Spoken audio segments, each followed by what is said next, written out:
Hello అండి, welcome back to our channel sisters world. ఈరోజు మనం ఒక మంచి దమ్ బిర్యానీ అయితే చేసుకుందాం. దమ్ అన్నాననేసి చికెనో మటనో అనుకోకండి. ఇది మనం పన్నీర్ బిర్యానీ అయితే చేయబోయాం. మనం నాన్ వెజే కాకుండా వెజ్లో కూడా మంచి బిర్యానీస్ అయితే ప్రిపేర్ చేసుకోవచ్చు అండి. ఇలాంటి మరిన్ని మంచి రెసిపీస్ కోసం మన ఛానల్ని సబ్స్క్రైబ్ చేసుకొని చూడండి. సో ప్రాసెస్లోకి వెళ్ళిపోదామా.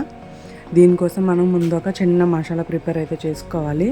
దానికోసం సాల్ట్, ధనియా పౌడర్, కారం, అలాగే కొంచెం పసుపు, కొంచెం గరం మసాలా ఇవన్నీ మిక్స్ చేసుకొని నేను ఒక 250 గ్రామ్స్ వరకు పన్నీర్ తీసుకున్నానండి. పన్నీర్స్ని క్యూబ్స్లా కట్ చేసుకొని మసాలా ఏదైతే ఉందో మొత్తం మిక్స్ చేసుకొని అన్ని ముక్కలకి కూడా కరెక్ట్గా మొత్తం అన్నిటికి కూడా పట్టేలాగా చూపిస్తున్న విధంగా అప్లై చేసుకొని ఒక 15 మినిట్స్ పాటు పక్కన పెట్టండి. ఆ ముక్కలకి మసాలా అనేది బాగా పట్టాలన్నమాట. చూస్తున్నారు కదా, ఈ విధంగా మొత్తం అన్ని ముక్కలకి కూడా ఈవెన్గా పట్టాలి. సాఫ్ట్గా ఉంటాయి కాబట్టి చూసుకోండి, విరిగిపోయే ఛాన్స్ లేకుండా ఉంటుంది. సో ఇలా ఒక 15 మినిట్స్ పాటు పక్కన పెట్టిన తర్వాత ఒక తవా పెట్టుకొని ఆయిల్ అనేది ఇలా అప్లై చేసుకున్న తర్వాత మనం ముందుగా మసాలాలు అయితే పెట్టి పక్కన పెట్టుకున్నాం కదా పన్నీర్ ముక్కల్ని, వాటిని ఒక్కొక్కటిగా ఇలా తవా మీద పెట్టుకొని అటు ఇటు కూడా మంచిగా ఫ్రై చేసుకోండి. ఇవి తవాలోనే ఫ్రై చేయాలండి, ఎందుకంటే మనకి చెదిరిపోతాయి పన్నీర్ ముక్కలు, చాలా సాఫ్ట్గా ఉంటాయి కదా. సో చెదిరిపోకుండా నీట్గా అటు ఇటు కూడా నీట్గా మంచి కలర్, గోల్డెన్ కలర్ వచ్చేంత వరకు కూడా ఫ్రై చేసుకొని మొత్తం అన్నీ కూడా తీసుకొని పక్కన పెట్టుకోవాలి. సో మనం దీనికి దమ్ కర్రీ అనేది ప్రిపేర్ చేద్దాము. మీ దగ్గర వెడల్పుగా ఉండి కొంచెం మందంగా ఉండే గిన్నె ఏదైనా పెట్టుకోండి. నేనైతే కుక్కర్లోనే చేస్తున్నాను, లేదంటే కుక్కర్లో చేసుకున్నా పర్వాలేదు.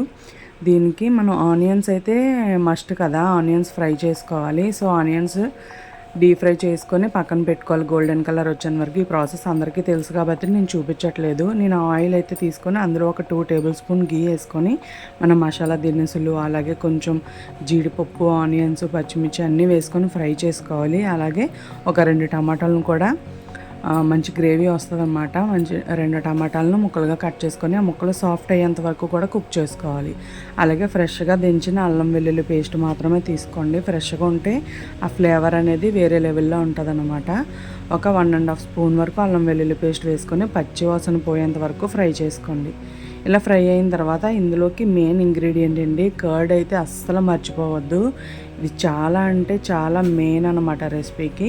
కర్డ్ వేసుకొని సిమ్లో పెట్టుకోండి, ఎందుకంటే బిల్లలుగా విడిపోకుండా సిమ్లో పెట్టుకొని బాగా మిక్స్ చేసుకున్న తర్వాత పుదీనా, కొత్తిమీర, అలాగే కారం, పసుపు, ధనియా పౌడర్, మసాలా పౌడర్ వేసుకొని బాగా మగ్గించుకొని మన పన్నీర్ ముక్కలను కూడా యాడ్ చేసుకొని బాగా గ్రేవీలాగా వచ్చేలాగా బాగా మిక్స్ చేసుకోండి. ఇందులోకి మనం ఫ్రై చేసుకున్న ఆనియన్స్ ఉన్నాయి కదా, అందులో కొన్ని ఆనియన్స్ అయితే తీసుకొని మంచిగా కలుపుకొని స్టవ్ ఆఫ్ చేసుకోండి.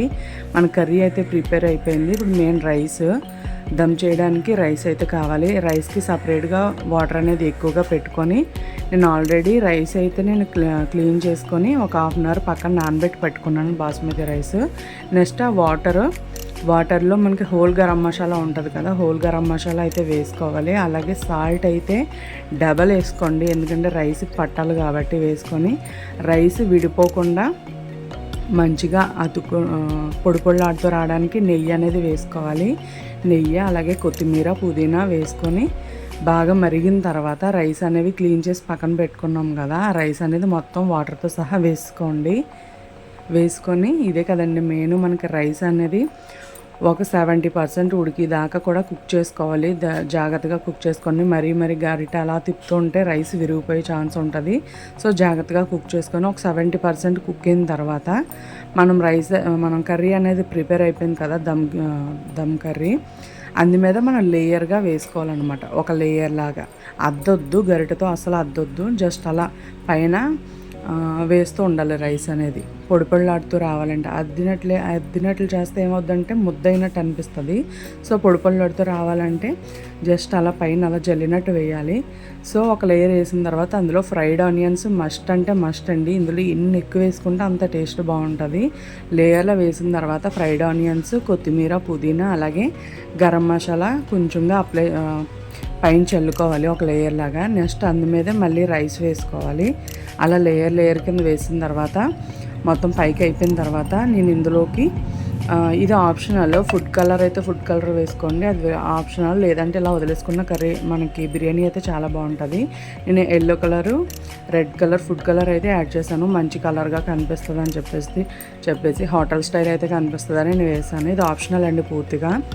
మొత్తం రైస్ అంతా వేసిన తర్వాత వేసుకోండి కలర్ అనేది. నెక్స్ట్ ఫ్రైడ్ ఆనియన్స్, అలాగే ఒక టూ టేబుల్ స్పూన్స్ గీ, అలాగే కొత్తిమీర, పుదీనా, మసాలా పౌడర్ మొత్తం అన్నీ వేసుకొని మనం ఉడికించి పక్కన పెట్టాం కదా రైస్, ఆ వాటర్ అనేది ఒక టీ గ్లాస్ వరకు వాటర్ అనేది వేసుకొని ఇది దమ్ చేయాలి మనం.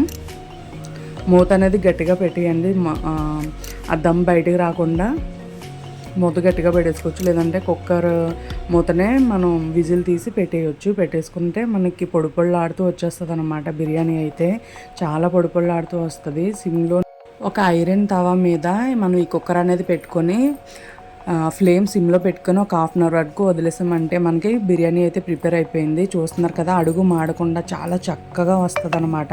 చాలా టేస్టీగా ఉంటుంది. చూస్తున్నారు కదా, బిర్యానీ అయితే చాలా యమ్మీగా ఉందండి. అచ్చం హోటల్ స్టైల్ అంటే హోటల్ స్టైల్లోనే వచ్చింది. టేస్ట్ అయితే అదిరిపోయింది. కంపల్సరీ ట్రై చేసి చూడండి. ఈజీగా చేసుకోవచ్చు అండి, ఇంట్లో ఉన్న వాటితోటే చాలా ఈజీ. దమ్ బిర్యానీ అంటే ఏదో హైరాన్ పడవసరం లేదు, చాలా ఈజీగా చేసుకునే రెసిపీ అనమాట. ఒకసారి ఎప్పుడు నాన్ వెజే కాకుండా వెజిటేరియన్స్లో కూడా ఇలా ఒకసారి ట్రై చేయండి. ఇంకా మంచి మంచి రెసిపీస్ అయితే ఉంటాయి. సో నా ఈ రెసిపీ మీకు ఎలా అనిపించిందో కామెంట్ చేయండి. తప్పకుండా ట్రై చేసినట్లయితే ఆ రెసిపీ ఎలా వచ్చిందో కామెంట్ చేయండి. టేస్ట్ అయితే అదిరిపోయింది. మీరు కూడా తప్పకుండా ట్రై చేసి కామెంట్ చేయండి. Thank you for watching.